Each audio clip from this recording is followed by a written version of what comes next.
പറയാം. ഇന്നലെ പ്രേക്ഷകർ കണ്ടിട്ടുണ്ടെങ്കിൽ ഓർമ്മയുണ്ടാകും. ഒരു തുർക്കിയിലെ ഒരു നടൻ, അദ്ദേഹത്തിന് ചെറുപ്പകാലത്ത് വല്ലാതെ സ്കൂളിൽ നിന്ന് പീഡനമൊക്കെ ഏറ്റുവാങ്ങേണ്ടി വന്നു. അപ്പോൾ അദ്ദേഹം നടനൊക്കെ ആയി കഴിഞ്ഞ ശേഷം ആ സ്കൂൾ വാങ്ങി ആ കെട്ടിടം അങ്ങ് ഇടിച്ചു പൊളിച്ചു കളഞ്ഞു വന്നാണ്.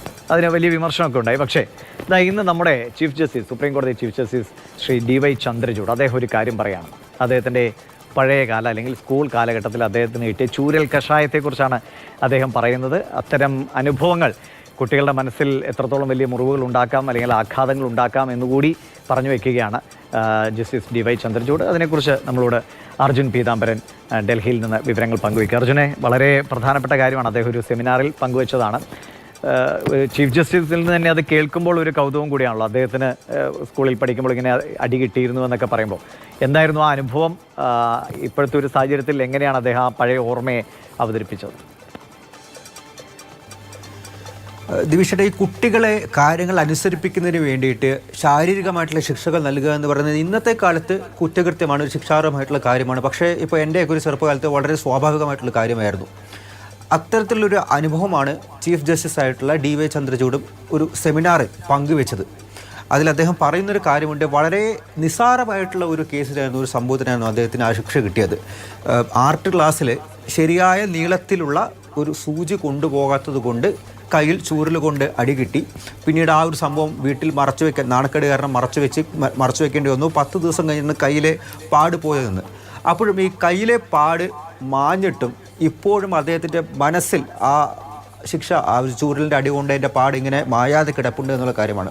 അദ്ദേഹം പറയുന്നൊരു കാര്യം, കുട്ടികളോട് മറ്റുള്ളവർ എങ്ങനെ പെരുമാറുന്നു എന്നുള്ള കാര്യം അനുസരിച്ചിരിക്കും പിന്നീട് അവർ വലുതാകുമ്പോൾ അവരുടെ ഒരു പെരുമാറ്റം എന്ന് പറയുന്നത്. തീർച്ചയായിട്ടും അത് അങ്ങനത്തെ ഒരു കാര്യം തന്നെയാണ്. കാരണം എങ്ങനെയായിരിക്കും ഇപ്പോൾ നമ്മളോടൊക്കെ ചെറുപ്പകാലത്ത് പെരുമാറുക, അതിനനുസരിച്ചിരിക്കും പിന്നീട് വളർന്നു വരുമ്പോൾ നമ്മുടെ സ്വഭാവം ആ രീതിയിൽ രൂപാന്തരപ്പെടുമെന്നുള്ള കാര്യം തന്നെയാണ്. അത് പ്രൂവ് ചെയ്ത് കഴിഞ്ഞിട്ടുള്ളൊരു കാര്യം കൂടെയാണ്.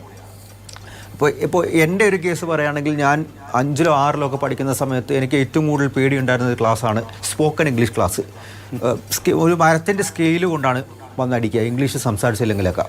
എല്ലാ ദിവസവും ഇങ്ങനെ നോട്ട് ചെയ്ത് വെക്കും മലയാളം സംസാരിച്ചവരൊക്കെ. ആ സമയത്തൊക്കെ അടി കിട്ടുകയും ചെയ്യും.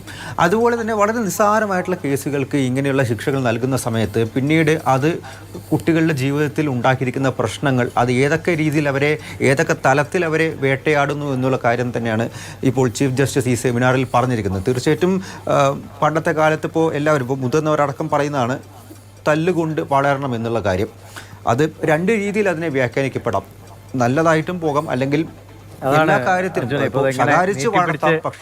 കയ്യിൽ ചൂരൽ പതിയുമ്പോഴുള്ള വേദന അങ്ങനെ കണ്ണടച്ച് അടി കൊള്ളാത്തവരായി ഞാൻ കൊണ്ടിട്ടുണ്ട്. അത് എനിക്ക് കൊണ്ട് കാണുന്ന പ്രേക്ഷകരിൽ പലരും അറ്റ്ലീസ്റ്റ് കണക്ക് സാറിൻ്റെയും എങ്കിലും നല്ല ചൂരൽ കൊണ്ട് അടി കിട്ടാത്തവരുണ്ടാവില്ല. പിന്നെ നമുക്ക് ആ അധ്യാപകരോടുള്ള ബന്ധം, അവർ ഈ അടിക്കുക എന്നതിനപ്പുറത്തേക്ക് കുട്ടികളോട് കാണിക്കുന്ന സ്നേഹമൊക്കെ കണക്കാക്കി അത് ചൂരൽ മധുരമാകാം, ചിലപ്പോൾ അത് ചൂരൽ കഷായമാകാം. അത് നമ്മുടെയൊക്കെ ജീവിതാനുഭവങ്ങളിൽ പലതായിരിക്കാം.